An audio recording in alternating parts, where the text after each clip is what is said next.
नमस्कार, स्वागत है आपका समाचार कैरी हिंदी न्यूज चैनल में। और अब भारत में गर्भवती महिलाओं व बच्चों का कहीं भी हो सकेगा टीकाकरण।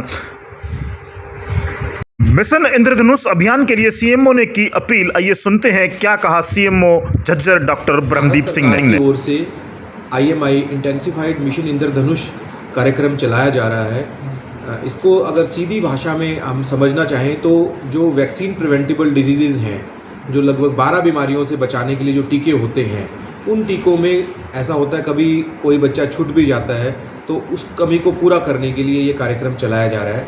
3 चरणों में ये कार्यक्रम चलाया जाएगा। एक ये बहुत ही महत्वाकांक्षी योजना है सरकार की, और इसका मेरा मानना है कि जो इस प्रकार की बीमारियां जिनसे हम 100% तक बच सकते हैं, उनसे बचने के लिए ये एक शर्तिया तरीका है। जैसे अगर हम बात करें कोविड की, तो कोविड का जो टीका है उसकी वजह से हम सब लोग कोविड से बच पाए। भारत सरकार ने और सब पूरे देश ने मिलकर जो ये कार्यक्रम वैक्सीनेशन का चलाया, उसके माध्यम से हम कोविड को हरा पाए, और ना केवल देश में बल्कि पूरे विश्व से ही कोविड का सफाया हो गया। इसी प्रकार से ऐसी बीमारियां, खासतौर से मीज़ल्स, रूबेला, ये बीमारियां, या पहले हम कभी सुनते थे टेटनस होता था, ये सब बीमारियां जो कि वैक्सीन प्रिवेंटेबल डिजीज़ हैं, इन सब से बचने के लिए वैक्सीन लगवाना आवश्यक है। हमारी ANM बहन जी समय समय पर सेशन साइट्स पे ये सेशंस लगाती हैं, लेकिन जो मिशन इंद्रधनुष है, इसमें 5 साल तक के बच्चे या गर्भवती महिलाओं को जो बच गई हैं किसी कारण से, या कई लोगों को मिथ्या होती है कि मैं टीका ना लगवाऊं, टीके से डर लग रहा है मेरे को, या टीके के बिना ही काम चल जाए, इस प्रकार की चीज़ें, वैक्सीन से बचने की जो कोशिश कर रहे होते हैं, उन सब लोगों को इसके अंदर चिन्हित किया जाएगा। हमारे ज़िले के अंदर हमने हेड काउंट सर्वे करवाया है, और उस सर्वे के अंदर उन सब लोगों को आइडेंटिफाई कर लिया है। लगभग 6 दिन का एक कैंप है। 7 से 12 अगस्त पहला चरण के अंदर उनको घर घर तक पहुंचकर, सेशन साइट्स तक पहुंचकर ये कैंपेन चलाया जाएगा। हर्ड इम्यूनिटी जनरेट करने के लिए और जन जन तक पहुंचने के लिए ये एक बहुत ही इम्पोर्टेंट स्टेप है। इसके अंदर हम पूरे समाज से आह्वान करते हैं कि आप किसी भी प्रकार की मिथ्या को दूर भगाएं, और जो वैक्सीन प्रिवेंटेबल डिजीज़, जो कि विशेष तौर से 11 ऐसी बीमारियां जिनका मैं नाम आपको बताना चाहूँगा: diphtheria, pertussis, tetanus, polio, pneumococcal, TB, rubella, measles, hepatitis, rotavirus, H influenza B, इस प्रकार की जो बीमारियां जो कि वैक्सीन से ख़त्म की जा सकती हैं, उनको ख़त्म करने में आप अपना योगदान दें। अगर हम सब लोग एक जागरूक नागरिक का फ़र्ज निभाते हैं, तो इन बीमारियों से बचा जा सकता है। उसकी दूसरी तरफ अगर ये बीमारी होती है, उनके लिए इलाज करवाया जाता है। हमारे समाज में मिथ्या है कि ये तो झाड़ फूँक से ठीक होगा, या कैसे ठीक होगा हमें पता नहीं, और इस प्रकार की स्थिति आती है जिसके अंदर असमंजस बन जाती है। तो जो एक छोटे से टीके से या छोटी सी वैक्सीन से ठीक हो सकता है, उसके लिए हम बड़ी बीमारी को मोल क्यों लें।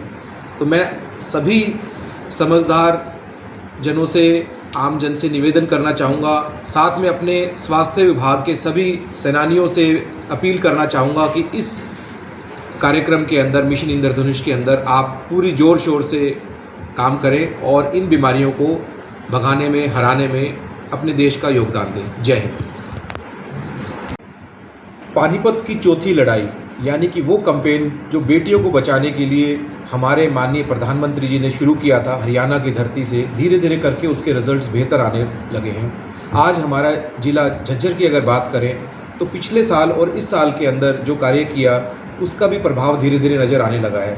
जहां हमारे ज़िले का सेक्स रेशो पिछले साल इस समय पर 885 था, और 1 साल के अंदर जो कार्य किए गए धीरे धीरे जागरूकता के माध्यम से, और जो कुकृत्य करने वाले लोग थे जिनके ऊपर कार्रवाई की गई, उन सब के रिजल्ट्स के बाद में जब लगभग 21 रेड इस बीच में पिछले 12 महीने में की जा चुकी हैं, और आज का जो रिज़ल्ट है, जुलाई महीने का जो सेक्स रेशियो आया है वो 952 है। और अगर हम पूरे साल का जनवरी से लेके जुलाई तक का अगर हम एवरेज निकालें, तो वो भी 919 है, जिसके अंदर पिछले साल से लेके इस साल के अंदर एक अभूतपूर्व बढ़ोतरी हुई है। अगर इस सब को हम समझें, तो हमारे कैलकुलेट करके देखा जाए तो 225 ऐसी बेटियां हैं जो इस साल ज़्यादा पैदा हुई हैं पिछले साल के मुकाबले में, और ये जब ही संभव हो पाया जब समाज के अंदर इस बारे में जागरूकता आई। बेटी बचाओ बेटी पढ़ाओ का जो कार्यक्रम है वो क्यों चलाना पड़ा, क्योंकि हमारे समाज में धीरे धीरे करके यह बात बैठ गई थी कि बेटियां बेटों से कम हैं, और उस बात को दूर करने के लिए माननीय प्रधानमंत्री जी ने कार्यक्रम शुरू किया और इसी श्रृंखला में हमारे ज़िले के अंदर भी कार्य लगातार जारी है। इस कार्य की वजह से न केवल रेड के माध्यम से बल्कि हमारे माननीय उपायुक्त कैप्टन शक्ति सिंह जी के नेतृत्व में जो कार्य किया गया है, जगह जगह पर हमने कार्यशालाएं करी, आईसी मटेरियल डिस्प्ले किए गए, समाज में जागरूकता भी आई इस बारे में और उस जागरूकता का प्रभाव आज ये है कि बेटियां जन्म ले रही हैं। 225 तो एक छोटी सी संख्या है, मेरा मानना है कि ये और भी ज़्यादा धीरे धीरे करके बेटियां जब हमारे समाज में बढ़ेंगी और वो पढ़ेंगी तो समाज में अपना नाम रोशन कर पाएंगी। साथ में ये भी कहना चाहूँगा कि बेटियों को अगर हम बराबर मान सम्मान देते हैं तो उससे समाज डिक्रिमिनलाइज होता है और धीरे धीरे करके समाज में बैलेंस बन जाता है। बहुत सी कुरीतियाँ ऐसी हैं जो सिर्फ बेटियों की गिनती कम होने की वजह से समाज में बढ़ती हैं, क्राइम अगेंस्ट वीमेन बढ़ने लगता है या और भी अलग अलग प्रकार की सामाजिक कुरीतियाँ बढ़ जाती हैं। और सबसे गलत बात तो ये है कि अगर बेटी जन्म ले सकती है और हम उसे गर्भ के अंदर ही ख़त्म कर देते हैं, मैं कहता हूँ इससे बड़ा और बुरा पाप तो कुछ भी नहीं है। लेकिन कभी कभी हम ये सोचने लगते हैं कि हमें कौन देख रहा है।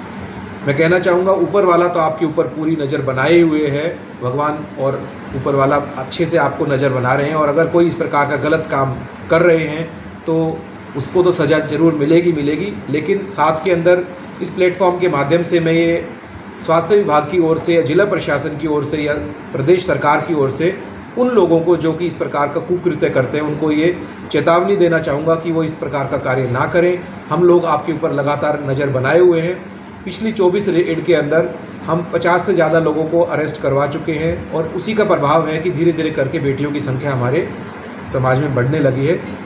बेटियों को मान सम्मान देने में अब सबकी बड़ाई है, सबकी भलाई है। एक सम्यक समाज का निर्माण हम सब लोग मिलकर कर सकते हैं। जय हिंद, जय भारत।